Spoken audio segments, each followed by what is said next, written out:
Hello everyone, my name is Devin. This is my Nana over here, and thank you for tuning into my channel, Devin's Mastermind.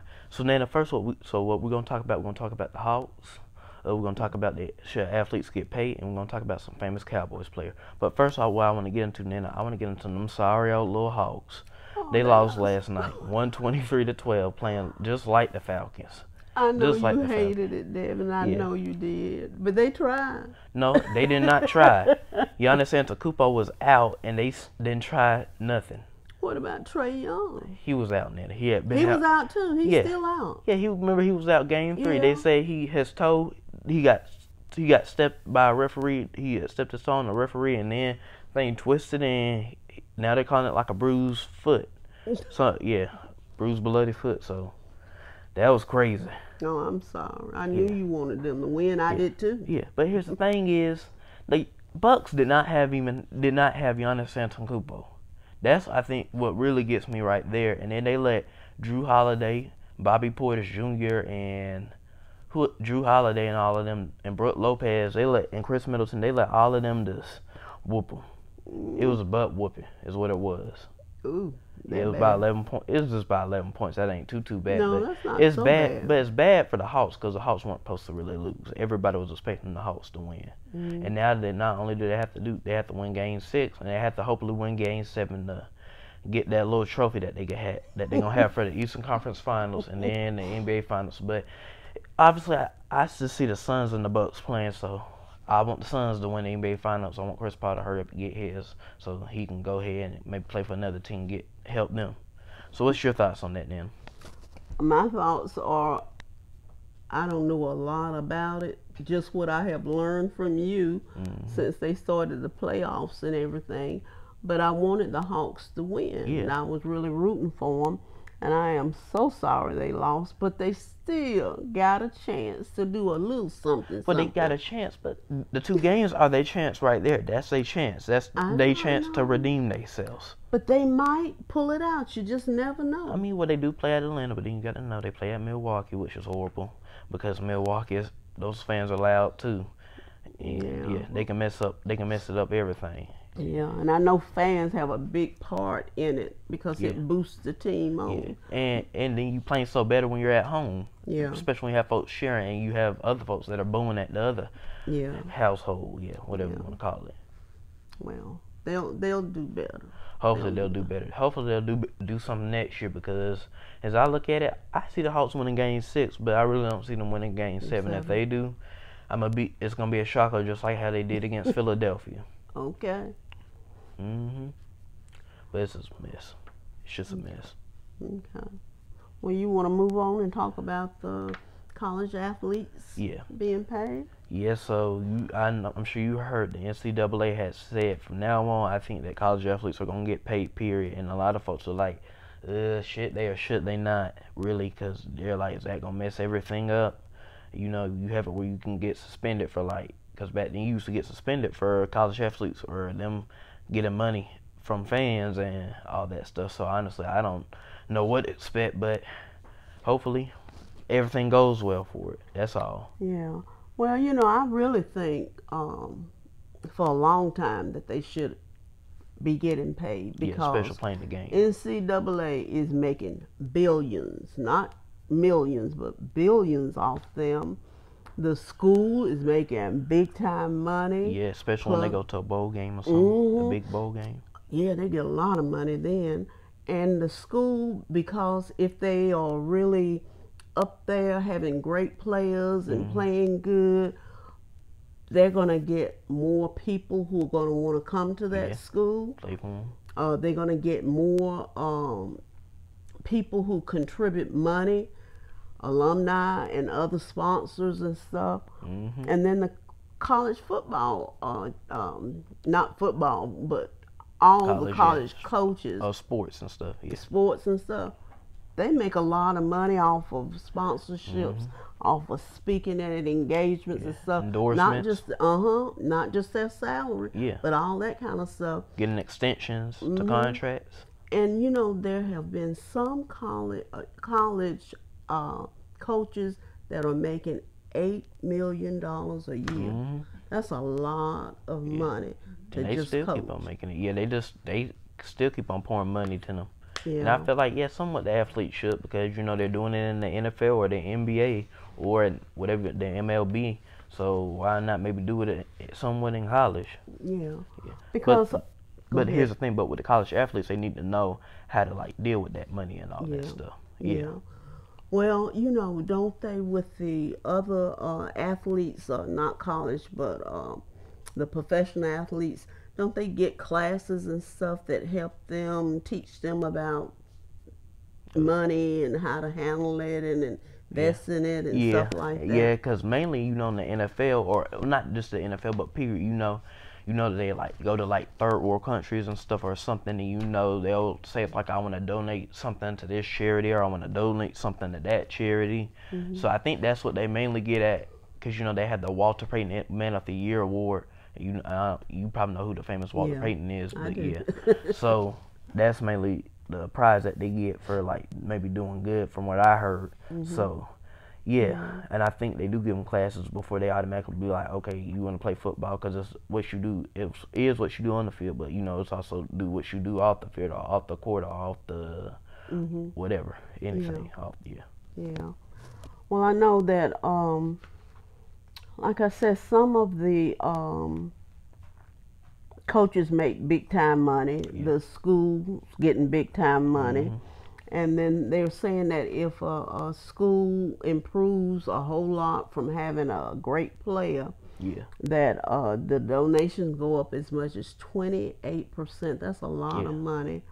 And so I just feel like the players need to be compensated somewhat. I know it's going to be hard to figure it out, but, you know, I feel like they're giving up time. They're practicing 35, 40 hours a week on that field.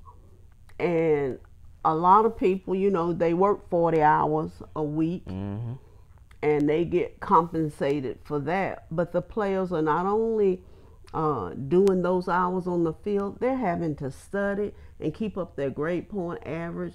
Because if they don't keep that up, they lose their scholarship. And here's the thing is, I also think with the NCAA, I also think it was a good thing, but then I also think it was a bad thing. Here's why I think it's a bad thing, is because, you know, they just now doing this, and it's like, well, okay, well, what about these athletes maybe who played, and they're probably wishing, well, dang, I wish we could have got some money. So I also think, it might be a good thing for some athletes, but it's also a little bit of a bad thing, because it's like, okay, you had all this time maybe to think about this. But it's like, why did you not maybe do it then? But then, you know, it was a lot of stuff going on then, and I think now they were thinking this is the right time to, you know, to do it, especially, Well, I had read somewhere that they thought about it for years, but in about 2014, it started gaining momentum. Because that's when the CFP first came out, the college football playoff, because, you know, they had the BCS before, which, that's a whole nother story. Okay. Yeah. Well, that's when it started gaining momentum. And like I said, folks say, well, they're getting a full ride. Well, not always. And a lot of times that full ride can be decreased because of money that the school said they don't have or not making. It may be that the player might get injured. And that's not fair that you get injured playing that sport and then they take away your scholarship. I don't think that's fair. I don't want you, Like, next man up is like kind of like it. That's what they're doing. That's just not fair. It's not. And so, and with those scholarships, they don't get to work a job, you know, like when I was in school, you know, I worked a part-time job, so I had pocket money. They don't get that. They don't, you know, they don't get that pocket money. They have to get it from their parents, and a lot of times their parents don't have the money to send them that pocket money. And then they don't really be having until they do into the NFL. Like, they might have things, but then, you know, like they are playing football, but then they also might like start their own community and all that stuff, and then that's when they start getting money and all that stuff.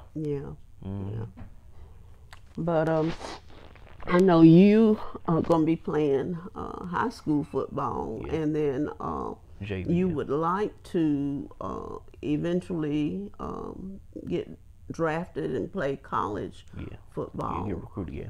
And yeah, get recruited. You know the right word for going to the professional is Yeah. Draft. drafted. Okay, Yeah. and then going to college Yeah, is it's recruited recruited. but then you also have to do where you have to sign like and be committed. So they'll say like you're the no that 12 person in the ESPN 300 or the #1 linebacker in that nation's in that 2021 or 2022 draft class and all that stuff. Yeah. Yeah. So I just really feel like with all the money that they are making off these athletes, they really need to compensate them some. I'm not saying give them $1 million every year, but they need some compensation. And I remember when I was in college, I knew a few athletes who, one of the people who love football or basketball or whatever Yeah. might give them a car, and it wouldn't be no brand new car, it'd be an old car. They still got to put gas in it, they got to pay the insurance on it. So it's all kinds of things that these students just don't have to give, and a little compensation I think would be just a real good thing. Somewhat a little helpful. And we mentioned about the potential for getting hurt. Yeah. And you might be out for the whole season. Yeah, so rest of the season. Well, yeah, you might not be the same coming back next year, and There then you go. you have to find a second job, kind of, or you just retire real early and can't never ever play again. And it ruins your chances for going for professional football if you get injured in college. So it's a lot of things to think about, and I know that the NCAA and coaches at the different universities and colleges are trying to decide how to compensate. Do football players get more than basketball players? Do basketball players get more than let's see, golfers or baseball players? I mean, there's a whole lot of thing that goes into it. So and everything should be really kind of the same. Yeah. I feel like it, but then yeah. And another thing too is I think NCAA has that thing about the male athletes shouldn't be compensated more than female athletes. Yeah. So that would come into play. So because also we can go ahead. Because they also had it, in basketball where earlier this year they were talking about, like men and women, like the women basketball team they didn't really like get to have weights, but then the men's gym or weights or their whatever look way more greater than the women's, and then everybody was like, whoa, like let's stop it right there because that's wrong. I mean, like women also playing and they're also like winning championships for this school, like teams like any team maybe that the men's not doing good in their basketball, so you got the women's like winning, trying to like help that school out, and I feel like they should kind of do better a little with that. That's the problem. If everything would kind of like be how like just the same equal, equal, you wouldn't have to worry about as much, and it wouldn't be no judge, because I feel like it's always a judging thing in this world. So yeah. And then some colleges and universities are the big ones, and they can afford, because they are a major university, they can afford to give their players more money than some of the smaller ones. Like for chance Arkansas State or Lafayette, Lehigh, whatever kind of team that's a small town, Northern Illinois and all that stuff. So it's going to be an interesting thing to see what happens and how they're going to figure it out, and whether they have a formula for it, or whether each state or I guess they may do it by state, will have their own formula or whatever for giving out money.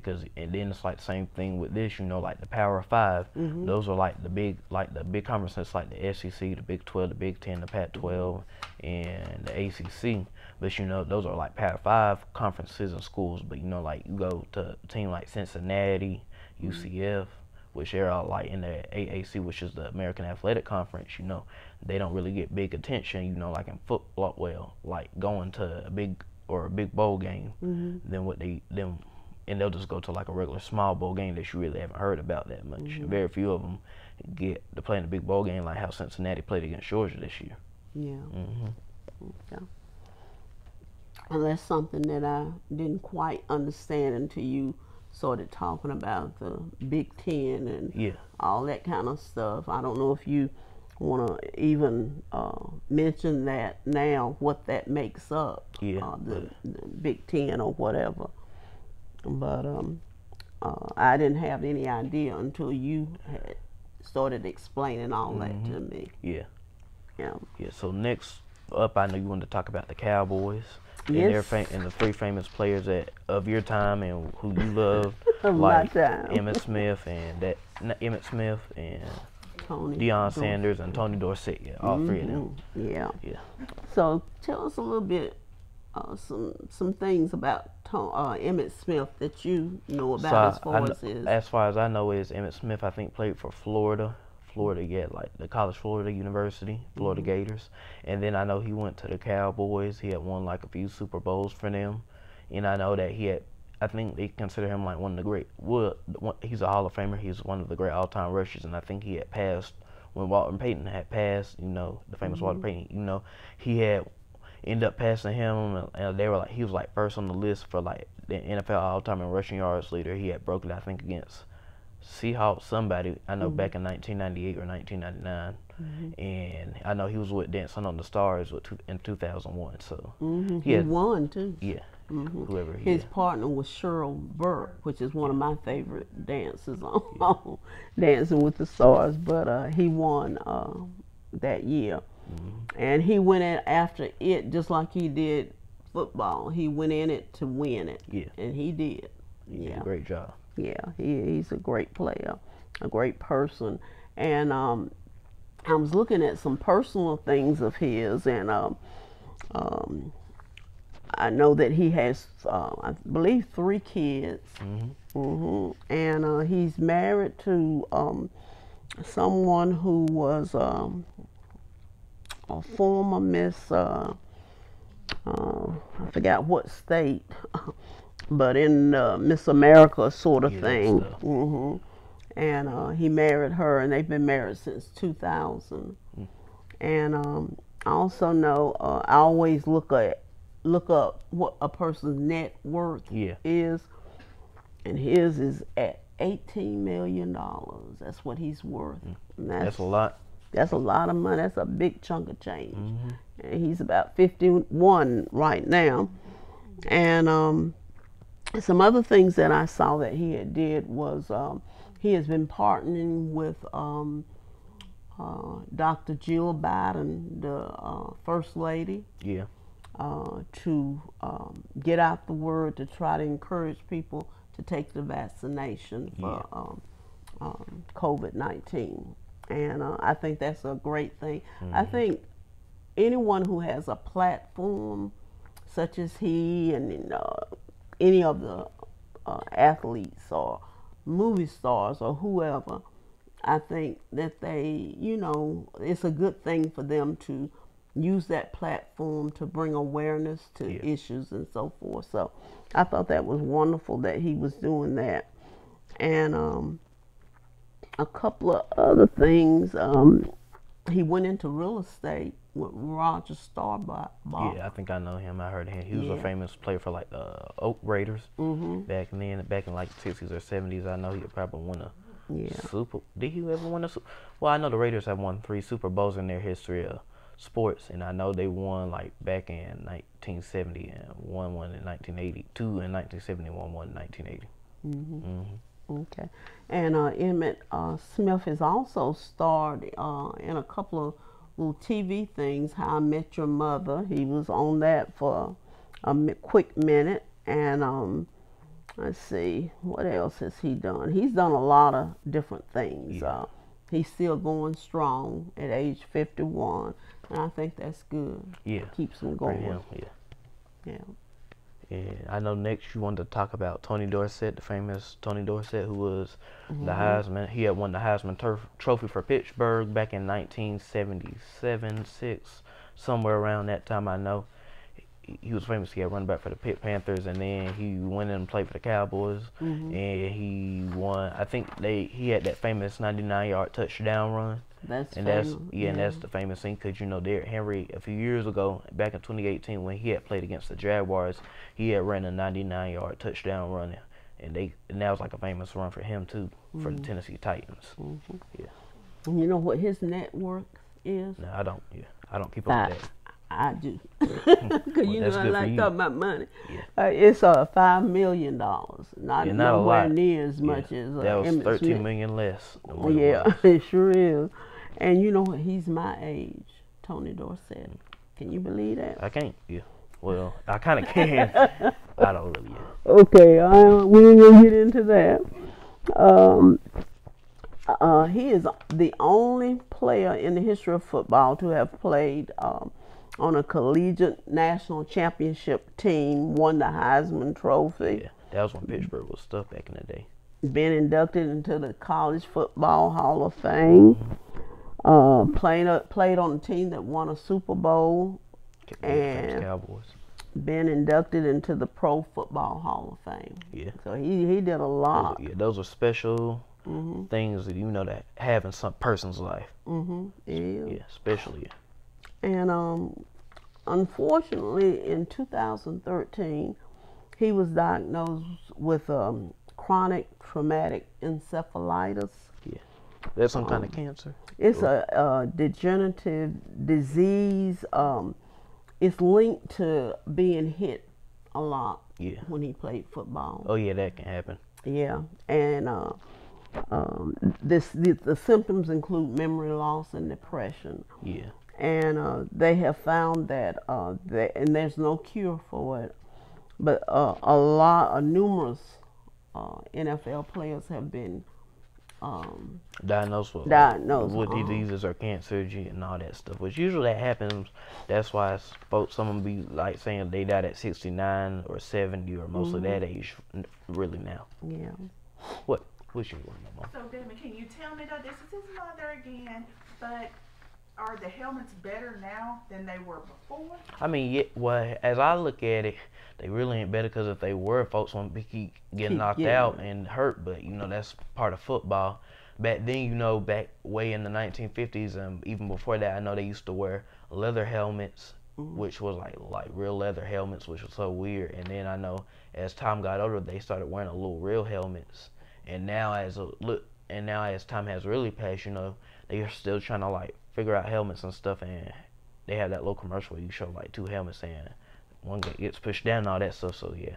Does that scare you with you being a football athlete? Well, no. It kind of scares me a little bit because I also don't want to like get to the point where I get hit and paralyzed and all that stuff, and that can happen.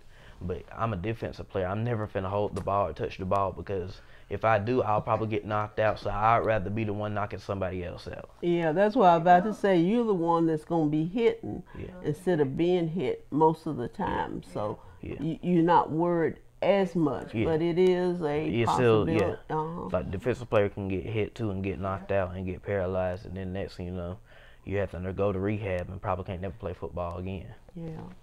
And y'all was at the school the other week.